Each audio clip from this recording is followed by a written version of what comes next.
Good afternoon. Welcome to the Friday, February 17th, 2023 public meeting of the Acquisition, Disposition, and Construction Committee of the Kingston City Land Bank. My name is Mike. I serve as the Executive Director. I turn it over to Mr. Bob Dennison, the Chair of the committee. Okay, I'm going to rearrange the agenda a little bit because why not? Let's get through the stuff we can get through quickly. First, the NCST resolution. What we just need to recommend to the board that they pass a resolution to complete our application. What do we have to do, Kyle?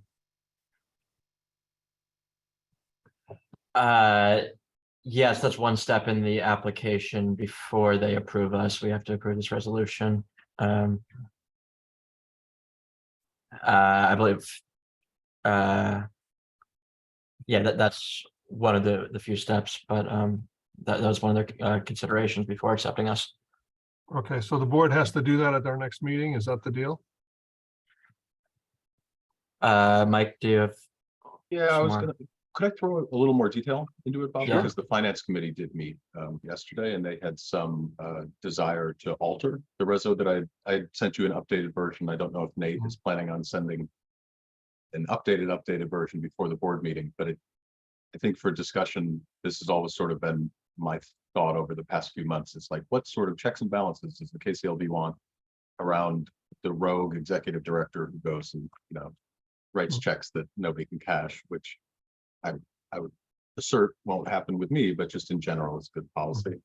So the finance committee yesterday had recommended adding a section that the executive director is authorized following written approval from the board chair to execute any and all documents, contracts necessary to purchase properties in the program.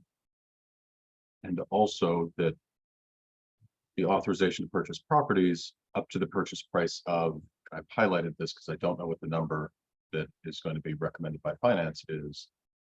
And then it says, if that amount is available in the land bank's internally restricted account, the thinking is just belt and suspenders, some updates to the reso. So would you like me to pull it up on screen to review? Well, I'd rather probably wait till we see what Nate does. Okay. And then, assuming we don't have any big problems with what the changes that the finance committee's made, it could even come out of the finance committee. It doesn't have to come out. I mean, I would expect, right? I do want to talk to Nate about it once more. I honestly, thinking about it more yesterday in the afternoon, I have more.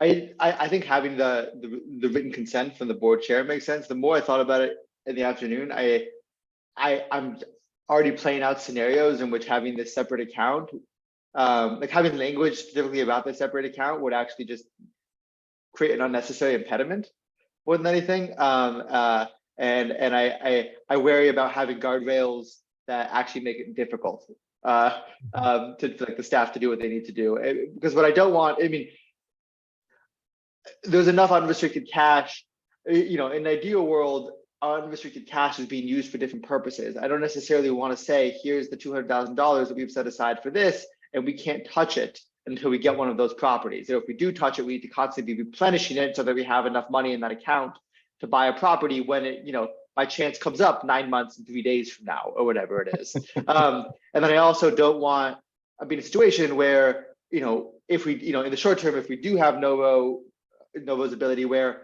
we don't have money in that account, but let's say they are willing to buy a property, and then we are hamstrung a little bit in terms of the board resolution and the technicalities. It's like, I have a feeling that it was a good thought that the more I kind of thought through the various contingencies, it seems like there's a certain amount where we just need to trust that the staff are doing what they're supposed to be doing, and I don't want to create unnecessary roadblocks. Okay, so it sounds to me like we're not ready yet, and we'll wait for finance's determination. I mean, that's what I would think we should do. I think, yeah. I mean, Mike and Kyle, was the goal to get this to the board on, when's our next meeting? Is it, it's the 27th. Yeah. Yes. The goal is to get this to the meeting then. Is it okay if we talk about it now and then I touch base with Nate and we still bring it to the board on the 27th, or is that, do we need to have like a vote on it in one of the committees to bring it out of that committee? No. It's all a little organic at this point. My hope was just that both committees would weigh in on it. Okay, well, then let's talk about it, and then I'll touch base with Nate as well. Okay.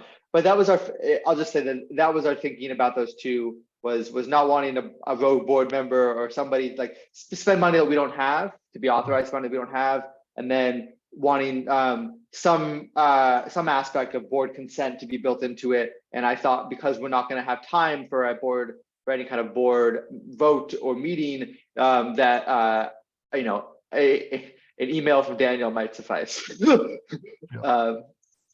But anyways, Okay, I opened good. up. No, it sounds good. It sounds, it sounds like it needs more thought, and it sounds good though. It sounds like we're in the right direction. I agree with you. We don't want to make it too cumbersome to be unable to do it.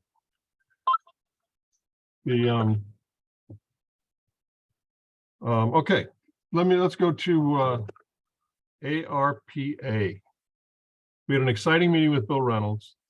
They're going to give us the $1 million. They're going to send us an agreement that we have to execute. We will be a sub-recipient.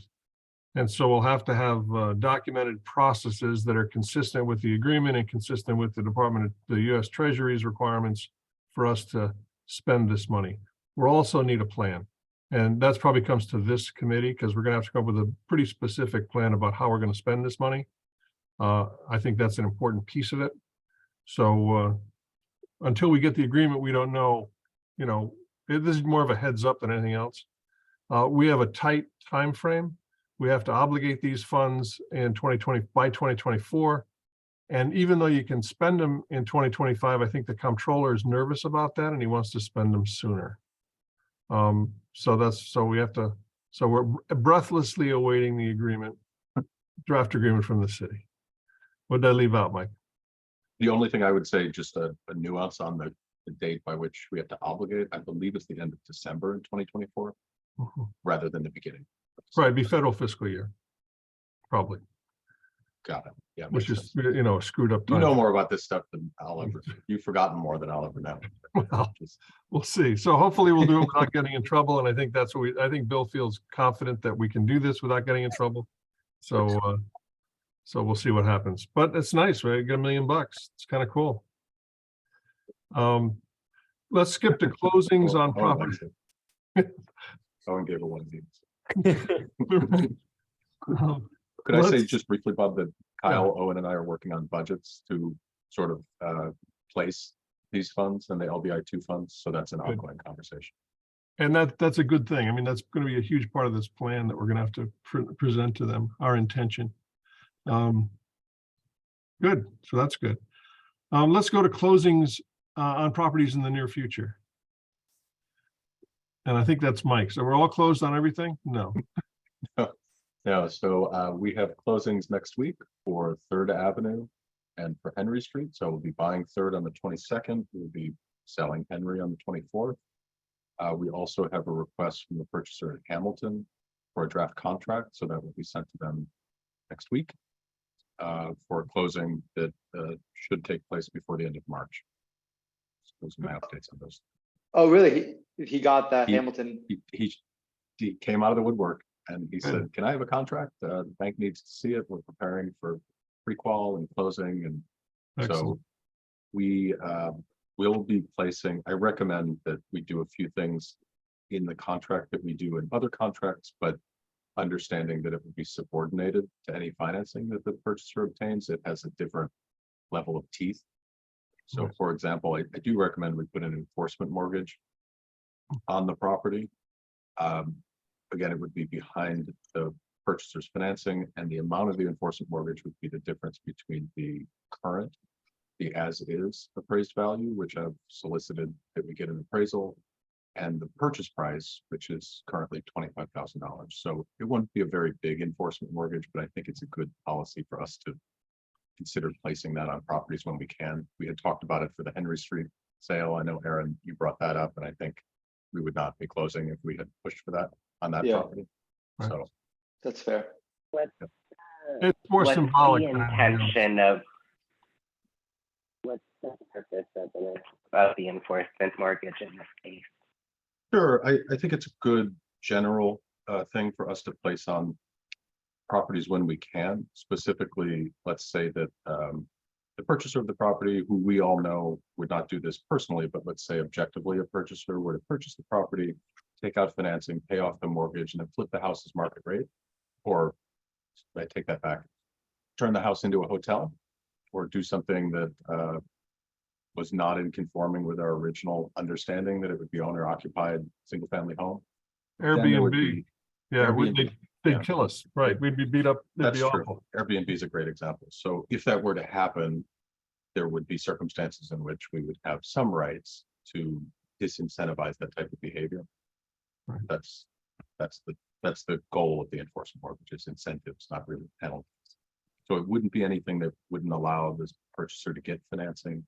There wouldn't be an impediment to future financing. It wouldn't be something that would in any way prohibit them progressing along the commitment that they made to occupy a single family home as their primary residence, which is our only restriction. Does that make sense? Yeah, is everybody good with that? I feel like so. As Cut out. You want to out weigh as an as. Hello. you're coming in and out, so so go ahead, start again. When we RFP'd this, didn't we essentially have a as is unrestricted, like do whatever, just buy it? Like, I can It pull it up. feels- I think you're right, Daniel. I think you're right that we did not require. it to be feels on- really let me unfair to pull it up. me to throw that on a year and a half into this process when the reality is, like, first of all, his current plan, I think, is about a 3 to 350 budget, which is huge.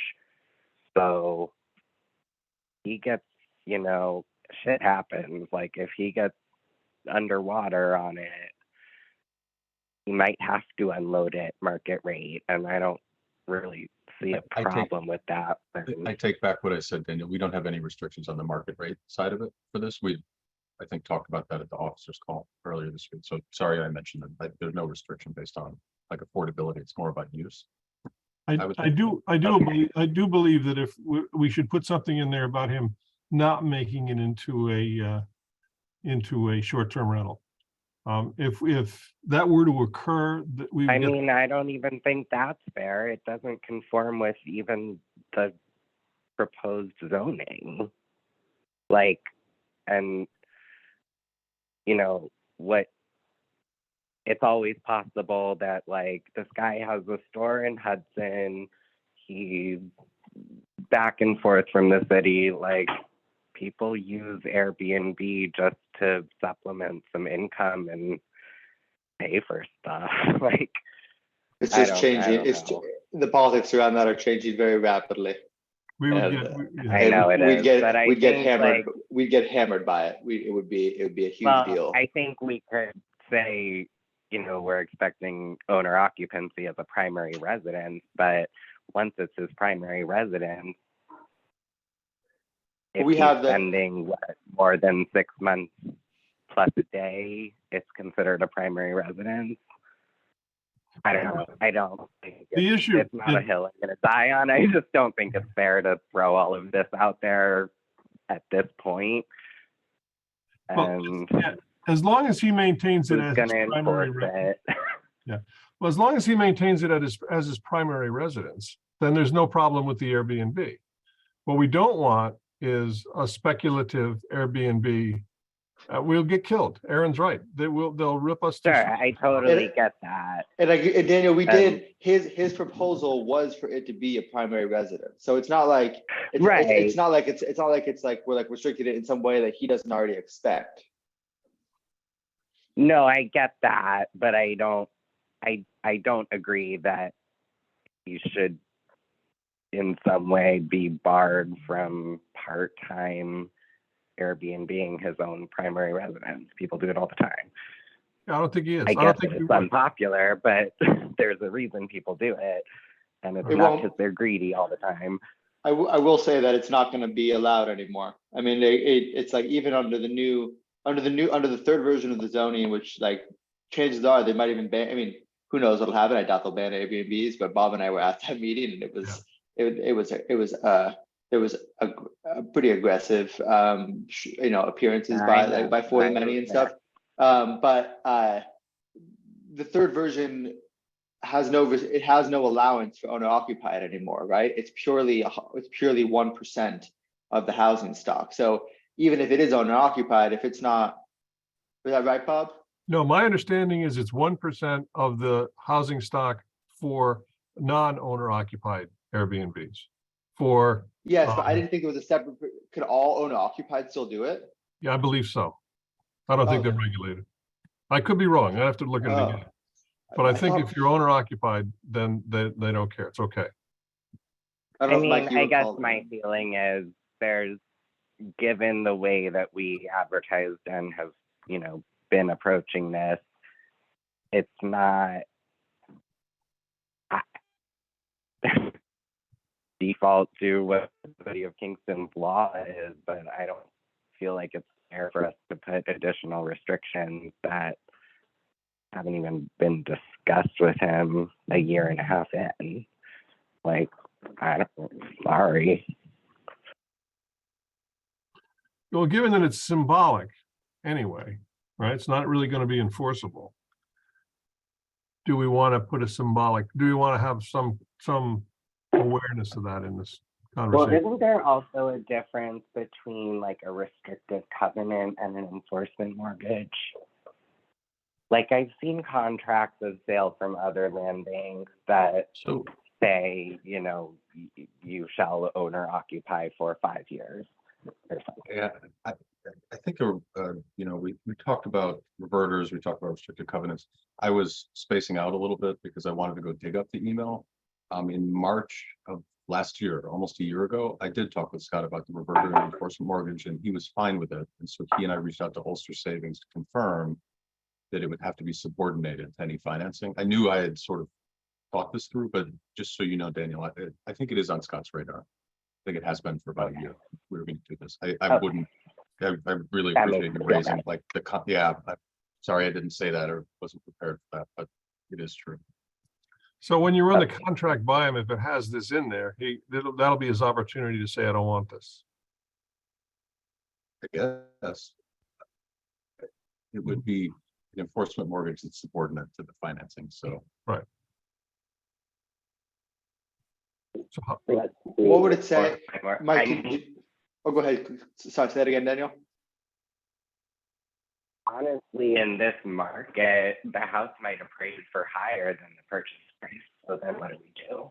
We just pick a number. well, that's the amount of the enforcement mortgage would be the difference between the purchase price and the as-is appraised value, similar to what we do with the as completed, but it would just be a much lower number. What am I thinking? I'm sorry. I know how it works. What am I Oh, saying? sorry. No, So, all right, I had a whole brain malfunction for a second. Okay. so where are It's we? always higher, Daniel. So where are we now? What do you want to do? Mike, what would it say exactly then? Do you have a version of it or some sense of I what it would don't have say a yet? draft yet from Brian. I hope to have something early next week. I was more focused on getting the appraisal to set the enforcement mortgage amount, and then what will it say could be up for discussion. We could talk about it over email before sending the contract next week, if that's helpful. Sounds good. Okay. So we'll see what that says, what Brian suggests, and what we could even run it by Scott and see what he thinks too. I mean, it's not a, Yeah, we don't want to surprise him. with Right. Things. and he doesn't want to get beat up either for, I'm sure he doesn't want to get beat up either. Good. So that's, well, 2 down and 1 is, we're figuring out. That's all right. That's good. Houses purchased by the city, the common council, did the common council approve the mayor's request? We can buy these houses? Good. Yes. So we should march on and do that and then take a look at them. And I looked at the one over by on Hasbrook with a window open, which made me crazy because I'd love to go up and close it. But, in general, they look pretty good. Chapel is an interesting building to look at, and the one next door is even more interesting. You should go shut that window. I'll try to see it. Well, whatever, that's not a right. I just, I'm sure it's been open for months. I don't think it's a big deal. It's, yeah. Cool. But good. We have walkthroughs for a phase one. Be at Chapel. careful Be careful. I will be careful. into a vacant house that's wide open. Just be careful. Yeah. Also, don't open the refrigerator, please. That's my move. His signature move. Curious in all the wrong ways. Right. We will go to Chapel for a walkthrough. At least Owen and I will go at 10 a.m. on the 24th. So if people are interested in seeing the property and going inside, that could be an available date. There might be others, if not Right. that day. Just wanted to say that. Okay, Chapel could be an easy, hopefully an easy one. We'll see. So Lastly, on the agenda, Go invite. go ahead. Sorry? I'm sorry, Daniel, say again. Could you send a Google invite for that walkthrough? Sure, Owen, would you mind sticking Daniel on? Thank you. All right. Owen, you're up. I saw your sheet. You said asterisk. There's no asterisk. Come on, everything looks wonderful. Yeah, I mean, I think the asterisk is just about. I mean, I think that the thing that may jump out is like East Union is wrapping up, and no problems there. Basically, German, we're moving through the phase of the house where we uncover the list of things that are like unaccounted for, and so that house is pretty maxed out as far as projected pulls on the contingency. The thing I'd add to that is like some of those amounts are currently fuzzy, and so I'm putting into my spreadsheet. Some of them are my guesses on, and we're firming up those numbers. So, but I did want to communicate just the broad theme, which is that there's not more to give out of the German contingency. There's not more problems expected, but I think that we're at the point where I'm not seeing more wiggle room there. And so we will have expected contingency left over from East Union. But we, in an ideal world, we would have some left over from both these buildings to roll forward into the second half of the project. But So would you be more comfortable? Do you need us to say, go ahead and take the unexpended contingency from East Union for German, or I'm okay with you, we're using your discretion to do that. I don't know what the other committee.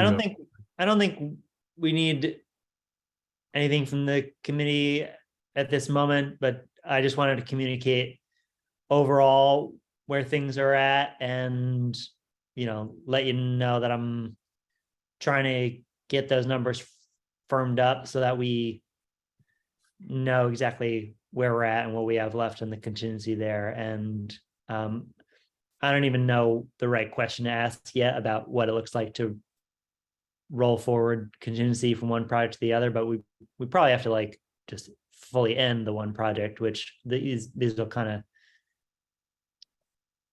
the East Union is not ending next week, but even though it's like very far along, but so yeah, I don't have anything I'm asking for right now. Just trying to make you aware. Yeah, even I would not be uncomfortable with moving money prior to the CEO if you were done for all intents and purposes. If he came up against it on German, so I think Mike's face is that Mike wouldn't like that. is like thank you, but CPC might not be comfortable with it. Oh, okay. Or it just might be more paperwork than desired. Right. Is that right, Mike? You're muted, but You're muted. Yeah.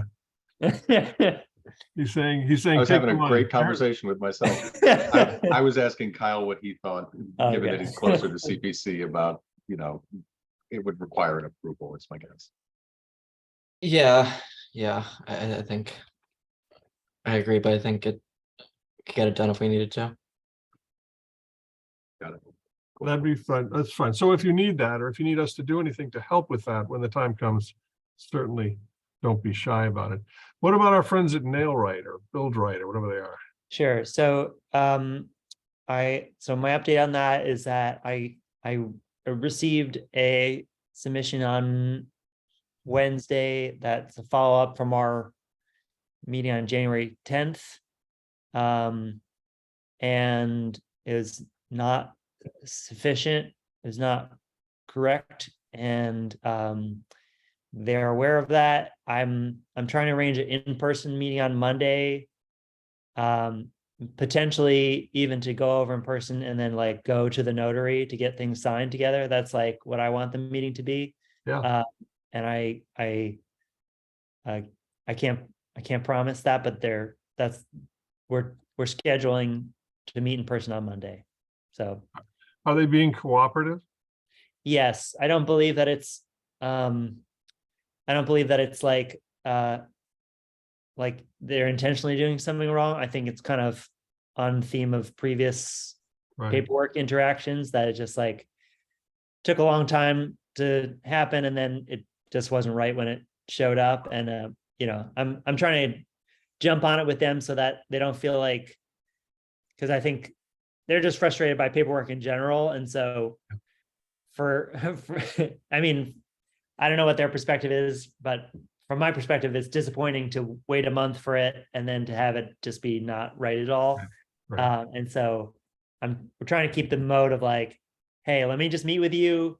We're going to do it right together. You can look it over. We'll go get it signed. And then, yeah, if you need another week to get your sub to sign this one piece, but we're like 90% done.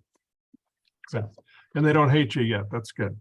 They don't hate me yet. And Mike asked the finance committee, is that right? To get authorization that if they have everything together, we can hand them a check, like, or if it's like, hey, we're waiting on this one lien waiver from your sub, but like, if you have it, I'll go meet you at the bank and hand you the check and we can get it done. So. Good. Are you meeting with them on Monday, you said, Owen, rather than I am. Tuesday? I'm If meeting. you need a check from me, I can get it to you over the weekend. I but won't. tell Thank me. you. Okay. It won't be. Sure. I won't have it. I won't have their sub lien waiver on Monday. So, but the other things I would like to. Anyway, I don't want to make promises about what I walk away with on Monday, but that's the update. Good. No, you're doing a good job. And carrying a contractor through the closeout, defaulting contractor is a hugely difficult thing, and you've done a great job with it. So keep going. It's not an easy. It's an emotional thing for everybody, and it's not easy. So you're doing a good job. Thank you. Oh, thank you for that. I don't know. I'm done. Have I got anything else? Mike sent something late. Did you send something else that I missed? I don't believe so, but I did have something in the back of my mind that I wanted to raise that had come up at the finance committee meeting. Just from an additional request to add some more dashboard reporting on various things. We talked about Stacy working with Nate and Aaron to come up with more of a dashboard on an organizational financial status. So in addition to the financials, but similarly, we talked about doing that on the ins and outs of the sources and uses for legacy cities. So currently each month Kyle puts together an absolutely crisp spreadsheet that demonstrates all those different ins and outs. And I think it would be helpful if ADC agrees for Kyle to present that in addition to what Owen is presenting, which is more about schedule and individual project budgets, but not so much how much money have we spent on HCR funds, for example. If that's okay with you, I think that would be another detail of reporting that could be really helpful for the board to see where we're at on the finances. And it might be helpful when we start to talk to the city about the money they're going to give us. I mean, these things are out there and they're public, and it's important to have stuff that we can share with them that will make them more comfortable as we go forward. The more transparency we have. Sorry. Yeah, one of the things that they did talk about is with this obligation and this expenditure, this calendar, is that the comptroller wants a some dead time at the end so that he has an opportunity to claw back money. So having our ducks in a row and having this, being able to obligate and spend this money before he has a chance to claw it back would be good. We don't want to give it back, for sure. Okay, good. Aside from the fact that Jan Metzger mentioned County Land Bank in her State of the County message this week, we'll have to see where that goes. That's an interesting little element. It won't affect us in the near term for sure. They're gonna, if they ever were to approach us, I can already foresee them coming in like with like a presentation about what the new land bank is gonna be, and us just being like, all right, like time to start over this conversation from step one. Yeah, it won't be, it will not go quickly, I think is No. there. Yeah. And I guess that's all I've got for the committee meeting. If you want to hang around for a minute, end the tape or end the recording, I have another little thing to talk about. That's not